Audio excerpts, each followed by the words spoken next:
We've seen how the cardiac depolarization and repolarization waves spread through the heart. Now we will go on to explain how these electrical events are analysed by the ECG leads to produce the waveforms of the ECG readout. Again, we will work with the 2D schematic of the heart as explained in video 1 of this section. The leads of the ECG machine detect the movement of the cardiac depolarization and repolarization waves as they spread through the atria and ventricles. Leads capable of detecting electrical signal are placed on the patient's body, and the different lead positions record the flow of current through the heart from different perspectives.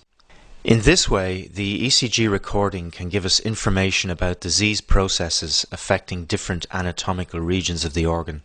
We'll see how this works later, but for now we need to understand how the individual ECG leads analyse and record cardiac current.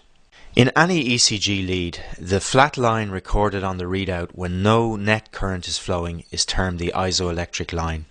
It is very important to realise that all of the ECG leads on the ECG machine are set up in such a way that depolarising current moving towards a lead produces a deflection on the ECG paper above the isoelectric line, a positive deflection, while depolarising current moving away from the lead produces a deflection below the isoelectric line, a negative deflection. In contrast, repolarising current has the opposite polarity to depolarising current. Therefore, repolarizing current moving towards a lead produces a negative deflection on the paper, while repolarizing current moving away from the lead produces a positive deflection. As the depolarization and repolarization waves spread over the normal heart in a well-defined and relatively constant pattern, these rules mean that if we know the position of an ECG lead relative to the heart, we can predict the form of readout it records. We'll come back to the nomenclature and position of all 12 leads later, but for now let's see how this works in two of the 6 so-called chest leads, V1 and V6.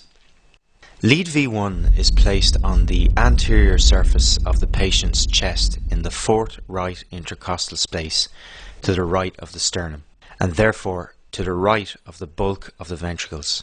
In contrast, lead V6 is placed on the patient's chest in the 5th intercostal space, mid-axillary line, and looks at the heart from the left of the ventricles. During each cardiac cycle, atrial contraction is associated with a wave of depolarization spreading over the chambers. As the atria sit at the back of the chest cavity, this wave of depolarization is not only spreading downwards and towards the left from the SA node, but also outwards toward the front of the chest and therefore towards the chest leads. As this depolarizing current is moving towards the leads, it produces a positive deflection on the ECG paper. This is the P wave of atrial depolarization. After a short delay in which no current is flowing, the AV node allows the depolarization signal to travel into the ventricles. As we've seen, the mid-zone of the interventricular septum is the first piece of ventricular muscle to depolarize, and it does so by signals spreading across the septum from the left towards the right bundle branch. This early depolarization signal is moving towards V1 and therefore produces a positive deflection on the ECG paper in the recording from this lead. However, this septal current is moving away from lead V6, producing an initial negative deflection in this lead. As the septum continues to depolarize, the depolarization wave spreads out over the muscle mass of the ventricles. To understand what happens next in the recordings, it is important to realize that the magnitude of the electrical signal generated by depolarizing muscle is directly proportional to the mass of muscle generating it.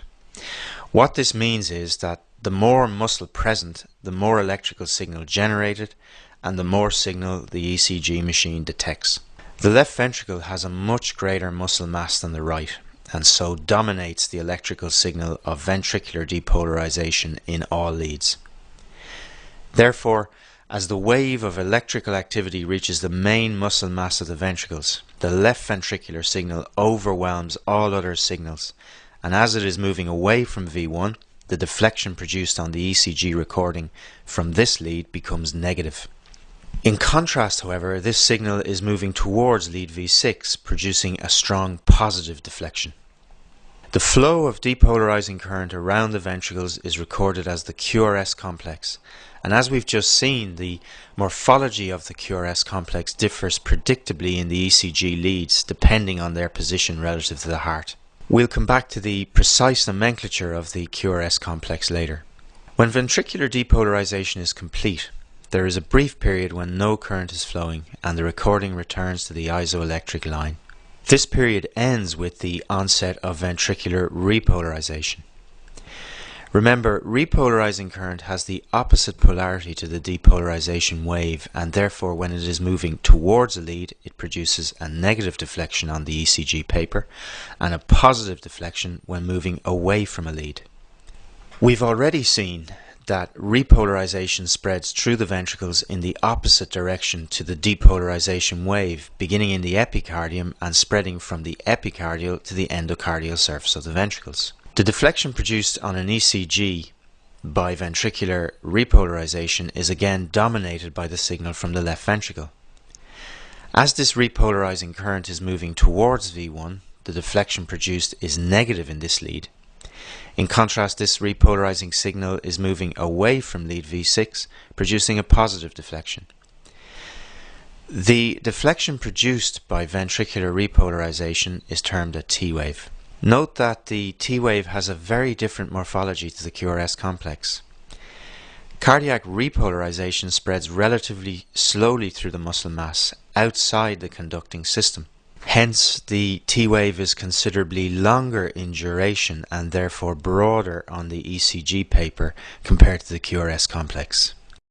You should also realize at this point that the fact that repolarizing current moves through the ventricles in the opposite direction to the depolarization wave means that in leads with an overall negative QRS complex, that is, the negative deflection is larger than the positive deflection, the T wave also tends to be negative, lying below the isoelectric line.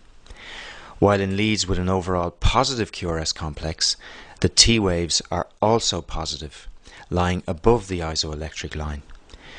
To use the jargon, in non-diseased hearts, the QRS complexes and T waves tend to be concordant. There are important exceptions to this rule which we will deal with shortly. Just to tie up a loose end, atrial repolarization produces a relatively weak electrical signal which is buried in the QRS complex and is generally not detectable on a standard 12-lead ECG. In the next video, we will try and ensure that you are familiar with the nomenclature of the ECG recording.